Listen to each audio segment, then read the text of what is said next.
गुरु प्यारी साध संगत जी, मैं विनोद ये लंदन इंग्लैंड में रहता हूँ और आवाज़ के माध्यम से आप सबसे जुड़ा हुआ हूँ। आज पूज्य मनीष साहब जी द्वारा लिखित ग्रंथ सच्चा संत या फ़कीर में फरमाए गए वचन आपकी सेवा में पेश करने जा रहा हूँ और उम्मीद करता हूँ कि सभी भाई बहन इन्हें गौर से सुने और इन वचनों को अपने जीवन में उतारने की कोशिश करें। सो पेश है पूज्य मनीष साहब जी के वचन और आज कल से आगे। सभी जीव संतों से लाभ क्यों नहीं उठाते?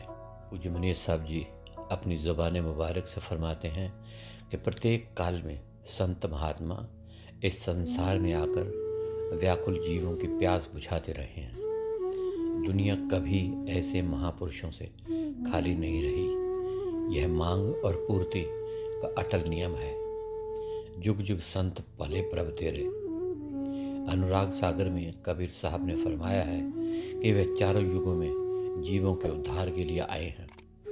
सतयुग में उनका नाम सत सुकृत था, त्रेता में मुनिंदर था, द्वापर में करुणामय और कलयुग में कबीर। इस कलयुग में मोह माया का घनघोर अंधकार छा जाने के कारण इस युग में संतों की अधिक आवश्यकता है।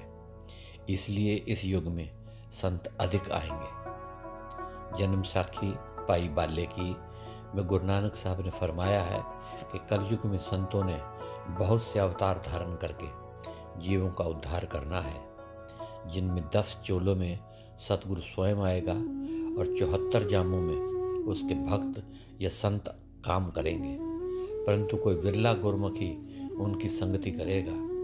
आप फरमाते हैं, जुगा जुगंतर सतगुरु दूसर हुआ न होग, 84 जामे पहन के पाछे हुआ आलोक। 74 जामे भक्तजन 10 हैं सतगुरु राय, गुरमुख होए सुमिर रहे मन मुख मिले सजाए।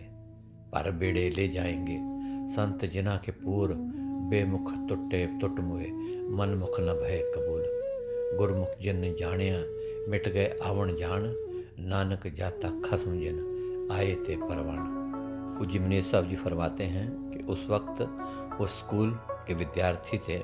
उस समय खन्ना शहर में गुरुद्वारा सिंह साहब बन रहा था। हमारे ख़ानदान में ही मेरे ताऊ जी, जिनका नाम सरदार तारा सिंह था, उन्होंने वह गुरुद्वारा बनवाना शुरू किया था।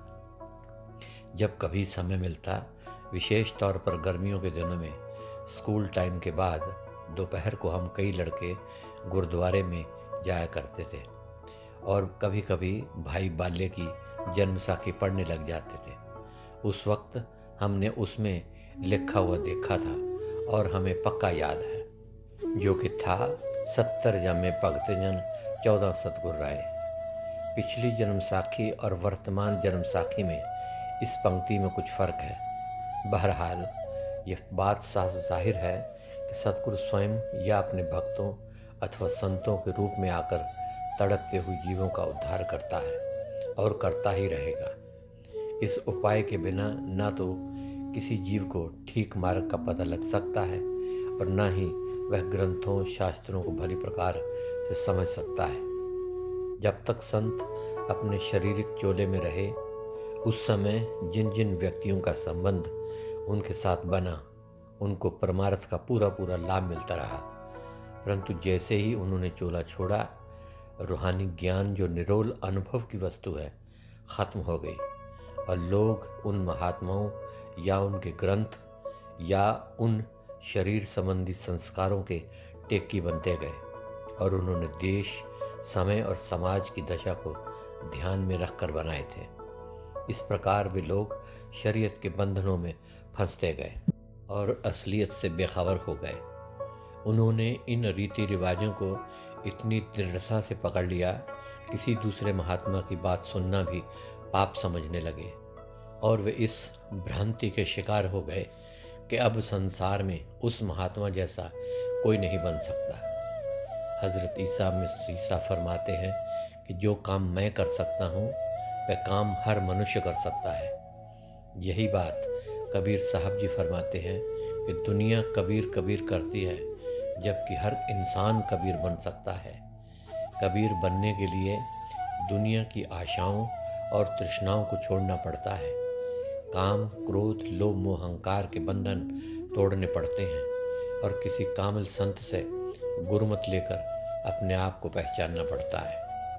अपनी वाणी में कबीर साहब इस तरह फरमाते हैं, कबीर कबीर तुम क्या करो, छोड़ो जग की आस, अपना आपा जो लखे सोई कबीर दास। कबीर कबीर तुम क्या करो, समझो गुरुमत ज्ञान, काम क्रोध मद जो तजे सोई कबीर सुजान। फिर आगे फरमाते हैं कि मैं सबको समझा समझा कर थक गया, लेकिन मेरी बात कोई नहीं मानता। और ज्ञान बोध में कबीर साहब जी इस तरह फरमाते हैं कि सबसे कहूँ पुकार पुकारी, कोई नहीं माने नर और नारी। जगत कहे जुलाहा ज्ञानी, हर हर का कुछ भेद न जानी। नीच जात और भगत कहाई, हर का दर्श कभू नहीं पाई। इससे आगे पूज्य मनीष साहब जी अपनी ज़बान मुबारक से फरमाते हैं कि हमारे पूज्य परम संत मस्ताना शाह बलोचिस्तानी जी फरमाया करते थे कि दो पाई का आदमी कुछ कह दे उसकी बात मान लेंगे, मगर हमारी बात कोई नहीं मानता।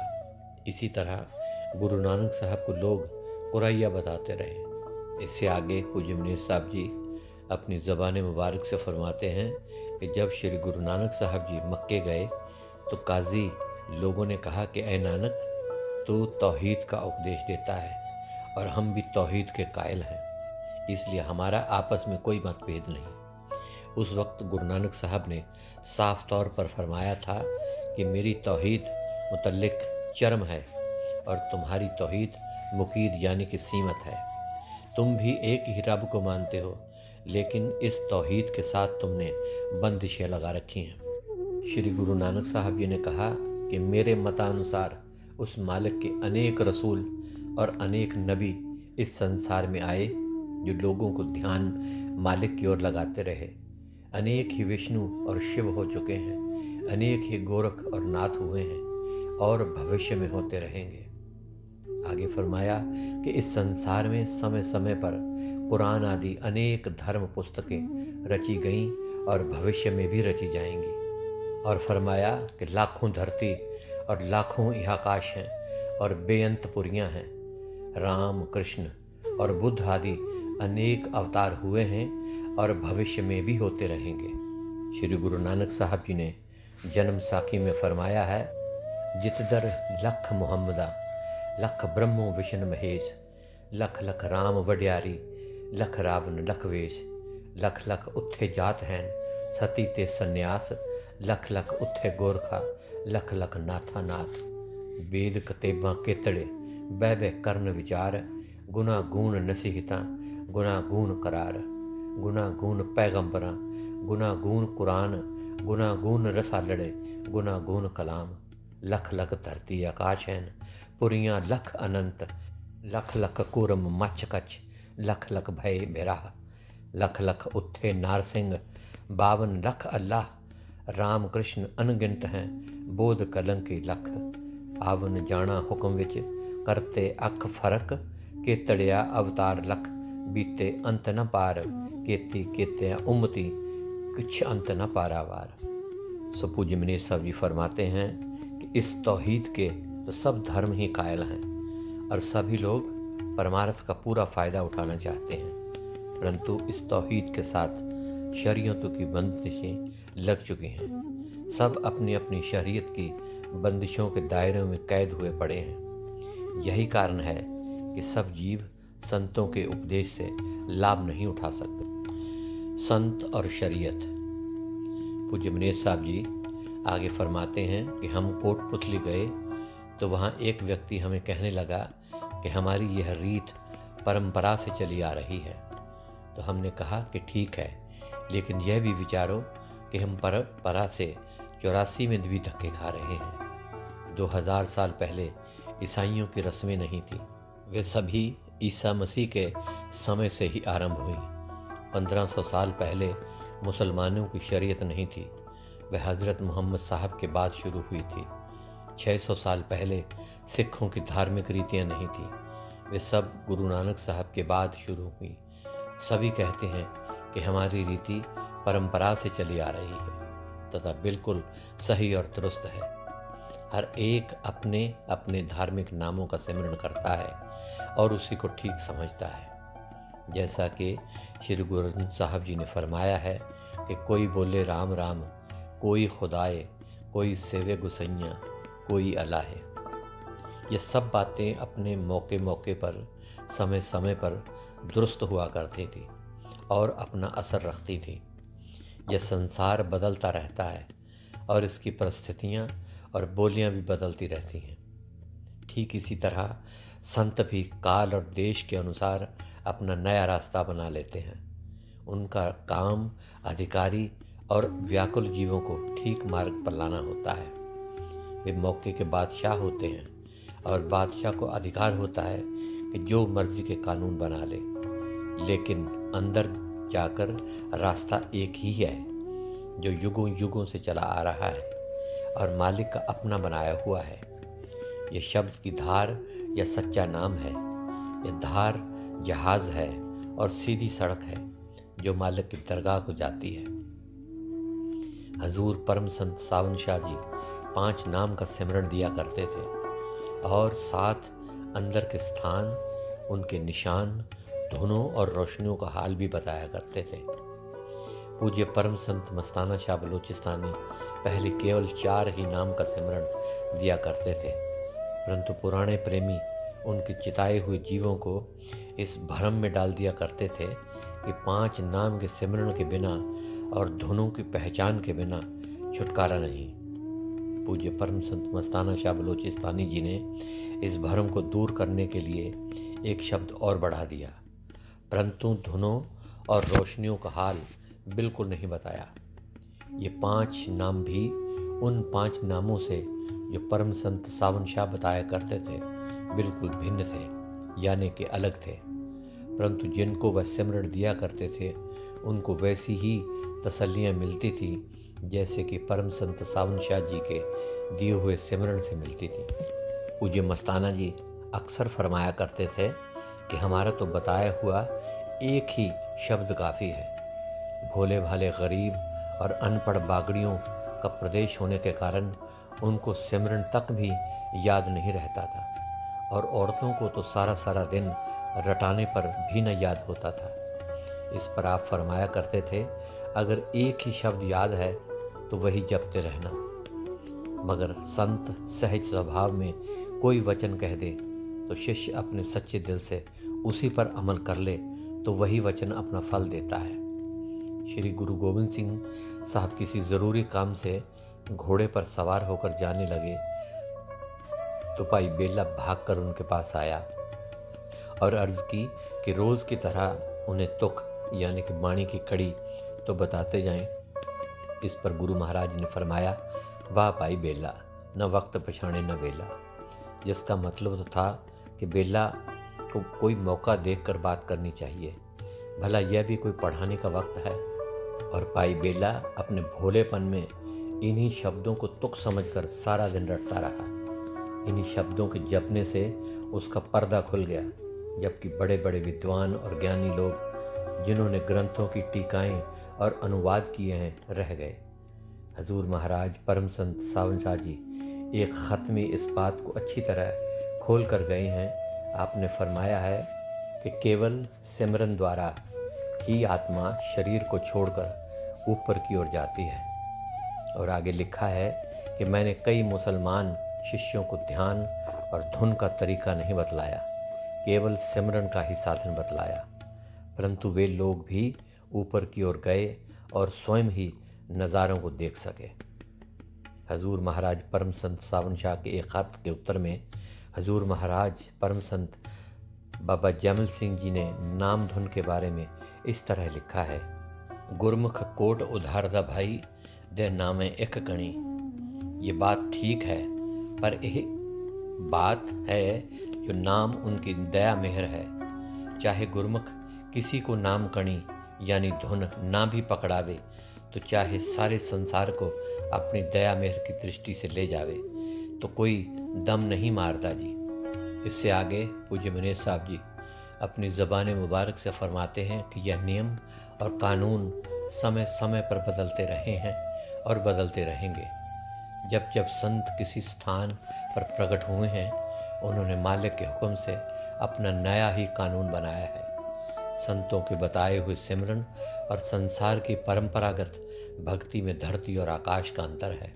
5वीं पातशाही श्री गुरु अर्जन साहब जी ने अपने शब्द जाको मुश्किल अत बने टोई कोई न दे की चौथी व 5वीं कड़ी में साफ तौर पर इस राज को खोल दिया है। आप फरमाते हैं कि अगर इंसान काम, क्रोध, लोभ, मोह इत्यादि के वश में आ गया हो, लोभी इतना कि पैसे पैसे के लिए मरता हो, चारों पाप के पाप, चोरी करना, शराब पीना, पर स्त्री गमन और ब्रह्म हत्या में प्रवृत्त हो गया हो, दूसरों के विनाश के लिए राक्षस बुद्धि बन गया हो और उसने कभी किसी धर्म पुस्तक का एक वचन भी न सुना हो, अगर वह नाम मात्र भी सच्चे दिल से संतों का बताया हुआ सिमरन करे तो उसका छुटकारा हो जाता है। और इसके विपरीत अगर किसी ने सब शास्त्रों, स्मृतियों और चारों वेदों को जुबानी याद रखा हो, तपस्वी बनकर तपस्या करता हो, योगी बनकर योग साधना करता हो, 68 तीर्थों की यात्रा करता हो और छठ कर्म अर्थात विद्या पढ़ना व पढ़ाना, यज्ञ करना व कराना और दान लेना और दान देना करता हो और विधि पूर्वक कर्म, धर्म और पूजा भी करता हो, अगर उस पर मालिक की याद और सिमरन का रंग नहीं चढ़ता तो वह निसंदेह नरक को जाता है। तो 5वीं पातशाही श्री गुरु अर्जन साहब जी अपनी वाणी में इस तरह फरमाते हैं, काम क्रोध मुह वश किया, कृपण लोभ प्यार, चारे किलविक उन अध किए, हुआ असर से घार, पोथी गीत कवित कुछ कदे न करन धरया, चित्त आवे उस पार ब्रह्म निमक सिमरत धरया। शास्त्र वेद सिमरत वेद, 4 वेद मुखागर विचरे, तपे तपी सर जोगिया, तीर्थ गवण करे, खट कर्मा ते दुगणे, पूजा करता नाए, रंग न लगी पार ब्रह्म, ता सर पर नरके जाए। तो श्री गुरु अर्जन साहब जी इस शब्द के अंत में फरमाते हैं कि यह किसी के वश की बात नहीं, मालिक की मेहर होने पर ही जीव का सच्चे साधु से मिलाप होता है और जितनी उस साधु की संगति बढ़ती है उतना ही मालिक का रंग चढ़ता जाता है। उस साधु का संबंध दोनों तरफ होता है, इधर इंसानी चोले में दुनिया के उद्धार का काम करता और उधर सतगुरु के साथ मिलकर उसका रूप बना होता है, अर्थात वह एक प्रकार के विचोले का काम करता है। फरमाते हैं, कृपा करे जिस पार ब्रह्म, होवे साधु संग, ज्यों ज्यों उफ वधाइए, त्यों त्यों हर से रंग, दुहा सिरा का खस्म आप, अवर न दूजा थाऊं, सतगुरु तुठे पाइया, नानक सच्चा नाऊं। और इसी बात को पलटू साहब जी अपनी वाणी में इस तरह फरमाते हैं कि राम का मिलना सहज है, संत का मिलना दूर, पलटू संत के मिला बिना, राम से परे न पूर। और इसी तरह दादू साहब जी अपनी वाणी में इस तरह फरमाते हैं कि दुर्लभ दर्शन साधका, दुर्लभ गुरु उपदेश, दुर्लभ करवा कठिन है, दुर्लभ परस अलेख। फरमाते हैं कि सच्चे संतों को बताया हुआ सिमरन सब खजानों की चाबी है। और इसी बात पर गुरु अर्जन साहब जी फरमाते हैं कि प्रभु का सिमरन साध के संग, सर्व निधान, नानक हर रंग। और आगे फरमाते हैं, यही सच्चा धर्म है, यही निर्मल कर्म है, सर्व धर्म में श्रेष्ठ धर्म, हर को नाम जप निर्मल कर्म। और आखिर में फरमाते हैं कि इंसान का धर्म नाम का जपना, सिमरन करना और अपनी आत्मा को ऊंची रूहानी मंजिलों पर ले जाकर नाम का रस लेना है। यही सच्चा मार्ग है और धर्म की पौड़ी है जिस पर चढ़कर जीव मालिक के दरगाह में पहुंच जाता है। लेकिन इस पौड़ी पर कोई बिरला भाग्यशाली जीव ही चढ़ता है। इस बात की तायीद 5वीं पातशाही गुरु अर्जन साहब जी फरमाते हैं कि संत का मार्ग धर्म की पौड़ी को वडभागी पाए। इससे आगे पूज्य मनीष साहब जी अपनी ज़बान मुबारक से फरमाते हैं कि इस सिमरन के करने से क्या क्या निशानियाँ मिलती हैं। कोट जन्म के किलविकना से हर चरनी चितलाए, अर्थात जन्मों जन्मों में से जो मैलें मन और आत्मा पर चढ़ती चली गई हैं वे सब उतरने लगती हैं और मालिक से मिलने के रास्ते में जो रुकावटें हैं वे दूर होने लगती हैं और रास्ता साफ होता चला जाता है और नाम की धुनें सुनाई देने लगती हैं, जिसके बारे में पांचवीं पातशाही श्री गुरु अर्जन देव जी फरमाते हैं कि प्रभु के सिमरण अनहद चुनका, यानी कि अंदर अमृत की धारें बरसने लगती हैं और शांति प्राप्त होने लगती है। और आगे फरमाते हैं, प्रभु के सिमरण मन की मल जाए, अमृत नाम हृदय माहे समाहे। इस धर्म की पौड़ी पर कैसे चढ़ा जाता है और राम नाम रस कैसे प्राप्त किया जाता है, इसके बारे में पांचवीं पातशाही श्री गुरु अर्जन देव जी फरमाते हैं, संतोह राम नाम निस्तरिये, उठत बैठत हर हर त्याइये, अनदन सुकृत करिए। अर्थात उठते बैठते खाते पीते चलते फिरते सोते जागते सिमरन करते रहें। इसी बात को हज़रत मोहम्मद साहब जी भी फरमाते हैं कि हमेशा तर रहे ज़ुबां तेरी खुदा के ज़िक्र से। इससे आगे पूज्य मनीर साहब जी अपनी ज़ुबान मुबारक से फरमाते हैं कि नेक काम करें और चाल चलन अच्छा बनाएं, हक हलाल की सादा और कम खुराक खाएं। फरमाते हैं कि अल्प आहार सुलभ सी निंद्रा। फिर आगे फरमाते हैं कि मोहम्मद साहब जी ने फरमाया है कि जन्नत की कुंजी नमाज है और नमाज की कुंजी पाकीज़गी यानी कि पवित्रता है। फिर कहा कि पाकीज़गी निस्फ आधा ईमान है। सो गुरु प्यारी साध संगत जी, आज के लिए सिर्फ इतना ही। कल फिर आपकी सेवा में सच्चा संत या फ़कीर ग्रंथ में से आगे के कुछ अंश पेश करूँगा। तब तक के लिए इजाज़त दीजिए और मेरी तरफ से आप सबको प्यार भरी धन धन सतगुरु तेरा ही आसरा, हाजिर नाजिर जिंदा राम तेरा ही आसरा कबूल फरमाए।